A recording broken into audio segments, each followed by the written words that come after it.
Kita semua pasti pernah kan ngerasa, duh, tahun ini parah banget deh. Tapi, gimana kalau saya bilang, ada satu tahun dalam sejarah yang begitu mengerikan, sampai-sampai para sejarawan modern menobatkannya sebagai periode terburuk untuk hidup. Yuk, kita mundur jauh ke belakang, ke sebuah tahun yang terlupakan saat dunia kita tenggelam dalam kegelapan. Jadi pertanyaannya, tahun apa sih yang paling buruk dalam sejarah manusia? Mungkin yang kepikiran sama Anda itu tahun-tahun Perang Dunia atau pandemi besar yang kita kenal. Ternyata bukan. Jawabannya membawa kita mundur hampir 1.500 tahun. Sejarawan dari Universitas Harvard, Michael McCormick, menjelaskannya dengan sangat gamblang. Tahun yang kita bicarakan ini adalah tahun 536 Masehi. Dan ini bukan hiperbola ya, ini adalah kesimpulan serius yang didasarkan pada bukti-bukti mengerikan dari seluruh penjuru dunia. Oke, mari kita selami lebih dalam. Jadi apa sih yang sebenarnya terjadi? Coba deh, Anda bayangkan, selama 18 bulan penuh, 1,5 tahun, siang hari itu rasanya nggak pernah benar-benar datang. Jadi ada sebuah kabut misterius yang tebal banget, menyelimuti sebagian besar belahan bumi utara. Ini bukan kabut biasa loh, kabutnya begitu pekat sampai bisa meredupkan cahaya matahari, mengubah siang hari jadi seperti senja yang abadi. Orang-orang pada zaman itu tentu saja nggak tahu apa penyebabnya. Mereka cuma tahu kalau sumber cahaya dan kehangatan mereka tiba-tiba hilang. Dan dampaknya nggak pakai lama langsung terasa dan sangat menghancurkan. Suhu global anjlok. Akibatnya, gagal panen terjadi di mana-mana. Ini memicu kelaparan massal yang kemudian bikin populasi jadi lemah dan menyebabkan kekacauan sosial di banyak peradaban. Benar-benar efek domino yang mengerikan dari satu peristiwa saja. Terus gimana rasanya hidup di dunia yang seperti itu? Nah, untungnya kita punya catatan dari orang-orang yang mengalaminya secara langsung. Jadi ini bukan cerita fiksi, ini adalah kesaksian sejarah yang nyata. Ada seorang sejarawan Bizantium bernama Prokopius. Dan dia meninggalkan kesaksian yang bikin merinding. Dia nulis kalau matahari itu memancarkan cahayanya tanpa kecerahan seperti bulan. Coba bayangkan kecemasan psikologisnya, setiap hari melihat matahari, simbol kehidupan, tampak sakit dan lemah di langit. Biar lebih kebayang, kita bandingkan saja. Di tahun normal, kita punya musim yang bisa diprediksi. Tapi di tahun 536, seperti yang dicatat oleh seorang pejabat Romawi bernama Cassiodorus, musim-musim jadi kacau balau. Musim panas, tapi nggak ada anget-angetnya sama sekali, bahkan sampai turun salju. Anehnya lagi, orang-orang nggak lagi punya bayangan di tanah. Ini adalah dunia yang benar-benar asing dan ya menakutkan.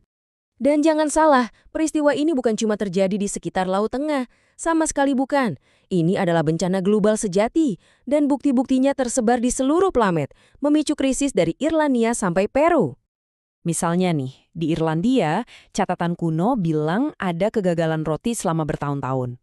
Di Skandinavia, bukti arkeologi menunjukkan banyak desa yang ditinggalkan begitu saja, kemungkinan karena populasinya anjlok drastis. Kalau kita lompat ke Tiongkok, ribuan kilometer jauhnya, catatannya sama persis. Salju di musim panas dan kelaparan. Ini bukti nyata betapa terhubungnya sistem iklim kita. Dan ini nggak berhenti di Eurasia. Di belahan dunia lain, di Mesoamerika, krisis ini terjadi bersamaan dengan kekeringan hebat yang ikut andil meruntuhkan kota megah Teotihuacan. Di Arabia, runtuhnya bendungan raksasa Ma'arib membuat sebuah kerajaan penting jadi lemah. Jadi, ya skalanya benar-benar global.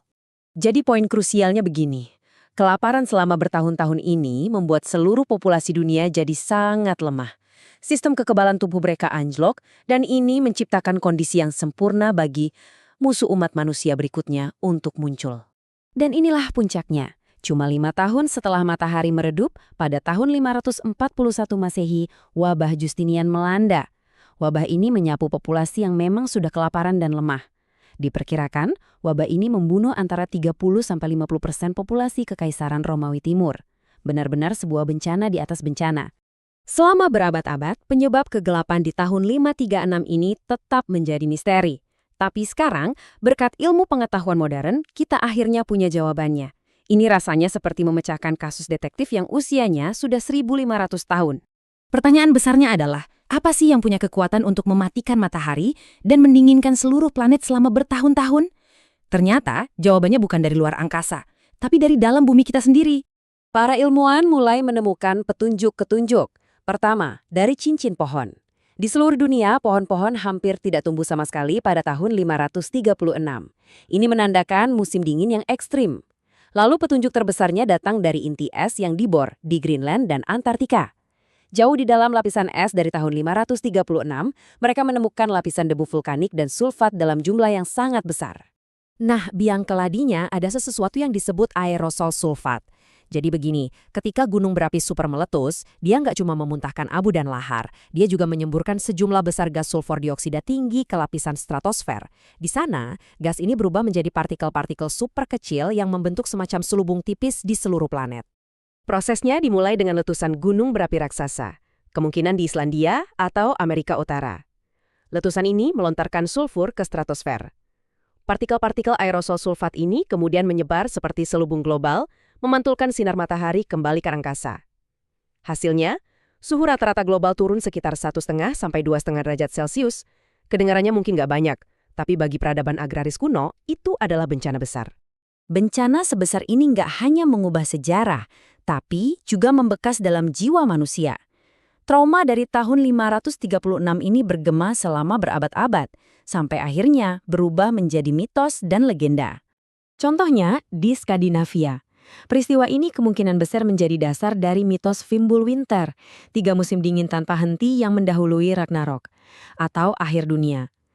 Kutipan dari puisi kuno Norse ini yang menggambarkan matahari menjadi hitam dan bumi tenggelam, kedengarannya mirip banget kan dengan deskripsi musim dingin vulkanik? Ini seperti ingatan budaya tentang sebuah dunia yang membeku. Kita harus ingat, bagi orang-orang di abad ke-6, ini bukan krisis iklim, ini krisis spiritual. Matahari yang meredup adalah tanda bahwa para dewa sedang murka atau bahwa tatanan alam semesta telah rusak.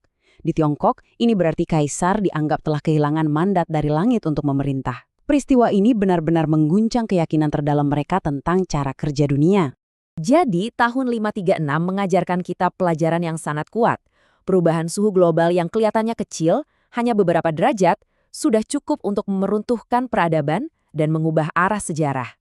Ini membuat kita bertanya-tanya, dengan semua teknologi dan pengetahuan kita sekarang, seberapa siapkah kita jika peristiwa serupa terjadi lagi hari ini? Sebuah pertanyaan untuk kita renungkan.